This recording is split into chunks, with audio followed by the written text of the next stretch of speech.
Class 4 students is the part 5 of your chapter 5 also. Students, chapter 5 part 5, okay, is the one topic is there, flash memory, which are available on your book, page number 63, flash drive. अब थोड़ा हम flash drive के भी बारे में study करें.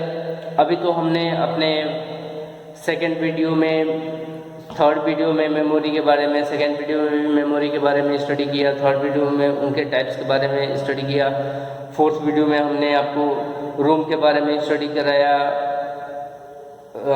ई रोम के बारे में, ई प्रोम के बारे में. ओके, अब हम आ जाते हैं अपने चैप्टर 5 के 5th पार्ट में.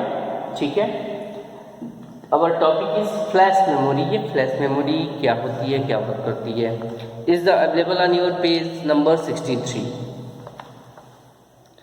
Flash memory is a type of EEPROM. Flash memory भी क्या है, EEPROM का टाइप है. ठीक है, EEPROM का फुल फॉर्म क्या था, electronical erasable programmable read only memory. ठीक है, तो ये उसका फ्लैश मेमोरी, ये उसका टाइप है. ओके,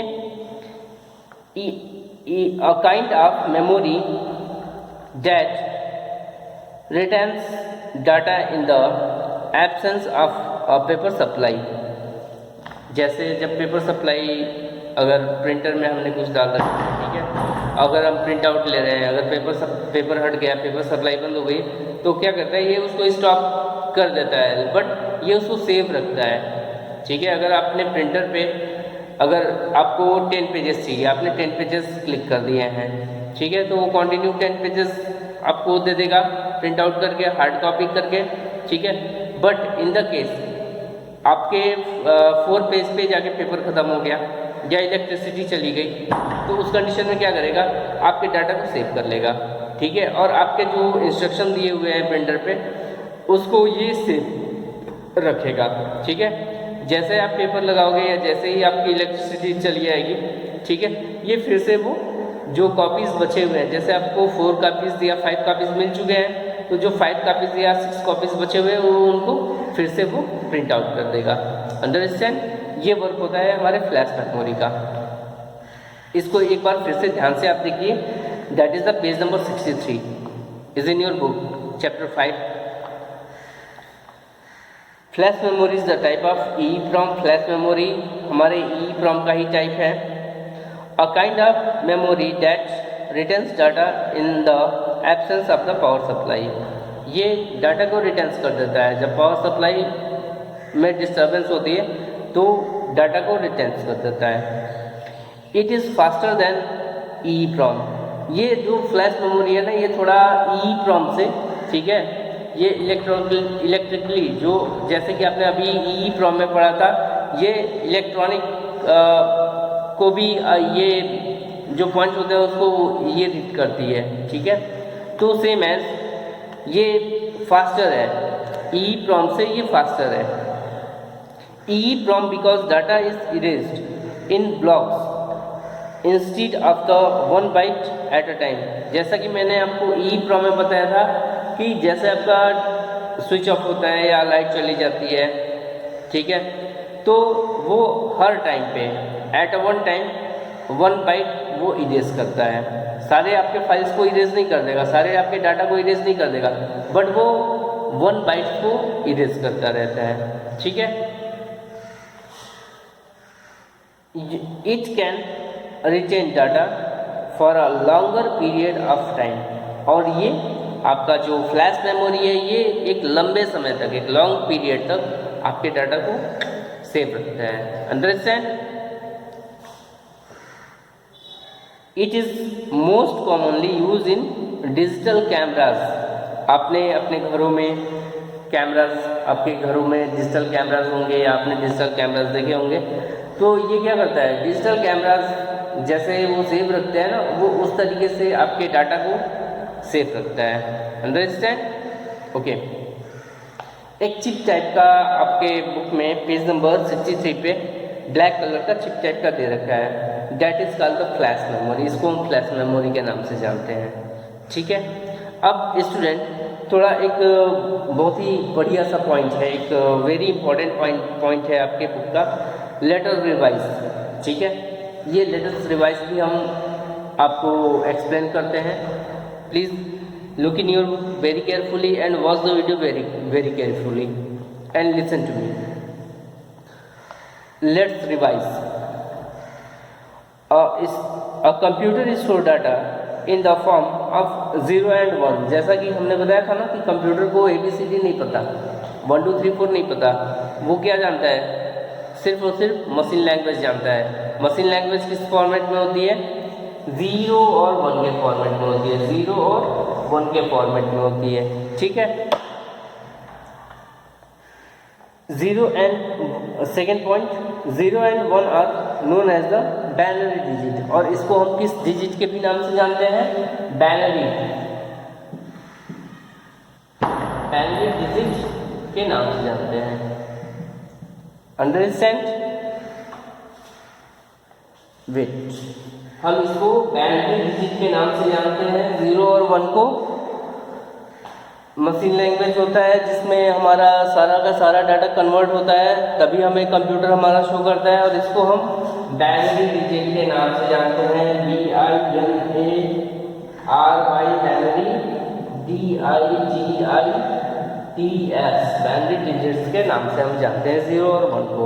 ओके, थर्ड पॉइंट है आपका लेट्स रिवाइज में, A bit represent a single 0 और 1। जो बिट होती है, बाइट नहीं, जो बिट होती है, बाइट से भी छोटी होती है बिट। ठीक है, ये क्या करती है, ये रिप्रेजेंट करती है सिंगल, या तो ये 0 को रिप्रेजेंट करेगी या तो ये 1 को रिप्रेजेंट करेगी, मतलब दोनों में से एक को ही रिप्रेजेंट करेगी। Understand? Which is smaller unit इस कंप्यूटर मेमोरी, जो कि आपकी कंप्यूटर मेमोरी की सबसे स्मॉलर यूनिट है। अंडरस्टैंड ना? बिट जो है आपके कंप्यूटर मेमोरी की सबसे स्मॉलर यूनिट है, जो कि आपने वीडियो इस चैप्टर 5 के फर्स्ट वीडियो में आपने अच्छे तरीके से पढ़ रखा है। और मैंने ये भी बताया था कि स्टूडेंट्स आपके पेज पे एक बढ़िया सा ग्राफ दे रखा है, जिसमें ये भी बता रखा है, आपके पेज नंबर 60 पे एक ग्राफ दे रखा है जिसमें यूनिट, वैल्यू और साइज बता रखा है। ओके, तो आप इस ग्राफ को भी अपने कॉपी पे ड्रॉ करेंगे और सारे के सारे डाटा, मतलब उनकी वैल्यू, उनकी साइज, ये राइट करेंगे। Understand? Fourth point, some other unit of the computer memory are byte, kilobyte, megabyte, gigabyte, terabyte, petabyte, exabyte, zettabyte and yottabyte, जो कि हमने आपको फर्स्ट पार्ट में आपको ये सारी चीज़ें बताई थी। ठीक है, ये क्या होती हैं, ये मेमोरी यूनिट्स होती हैं। तो सबसे छोटा कौन सा यूनिट होता है, बाइट होता है, उसके बाद किलोबाइट होता है, उसके बाद मेगाबाइट होता है, उसके बाद गीगाबाइट होता है, उसके बाद टेराबाइट होता है, नेक्स्ट पेटाबाइट होता है, उसके बाद एक्स्ट्राबाइट होता है, उसके बाद जेटाबाइट होता है, और लास्ट सबसे बड़ा योटाबाइट होता है। Understand? Now is your fifth point, the computer memory can be divided into 2 categories. Computer memory को हम 2 कैटेगरीज में डिवाइड करते हैं। फर्स्ट कैटेगरी कौन सी होती है, इंटरनल, और सेकेंडरी कैटेगरी कौन सी होती है, एक्सटर्नल, जो कि मैंने आपको सेकेंड पार्ट्स में बताया है वीडियो के। ओके, इंटरनल और एक्सटर्नल 2 पार्ट्स में हम अपनी मेमोरी को डिवाइड करते हैं। Internal memory is further divided into RAM. Internal memory RAM में कन्वर्ट हो जाती है। रैम होती है जिसका फुल फॉर्म होता है random access memory, and ROM, read only memory. Understand? RAM, all the data is stored in RAM vanishes when the power is switched off। जब भी कंप्यूटर स्विच ऑफ होता है या सडनली स्विच ऑफ हो जाता है, आप कुछ वर्क कर रहे हो, किसी फाइल पे वर्क कर रहे हो, तो आपके सारे डाटा कहाँ पे जाके सेव हो जाते हैं, आपके सारे डाटा आपके रैम में सेव हो जाते हैं। Understand? Okay, is your next point, ROM is a permanent memory. ROM क्या होती है? परमानेंट मेमोरी होती है। Which is also called non volatile memory. RAM को हम वेलेटाइल मेमोरी के नाम से भी जानते हैं और रोम को नॉन वेलेटाइल मेमोरी के नाम से जानते हैं। It does not loss data when the power is switched off. क्यों? क्योंकि जब स्विच ऑफ होता है तो ये आपके डाटा को सेव रखता है। ये परमानेंट मेमोरी होती है। Understand? Next point, P ROM, E ROM, E ROM. ठीक है, ये क्या है? ये रोम के पार्ट्स है। कौन कौन सा? P ROM, E PROM and E PROM. Understand? Okay, is the last point of your, let us revise. Flash is the type of E PROM that is commonly used in digital cameras। जो flash memory होती है वो आपका ई प्रोम का ही एक type है। वो ई प्रोम का ही एक टाइप है जो कि आपके मेनली डिजिटल कैमरा में ही यूज किया जाता है। Understand? I hope so. Class 4 student, chapter 5 will be finished, is in the 5th part। okay, from part 1 to part 5th is your complete chapter 5। I hope so you are very well understand from this video। Listen carefully।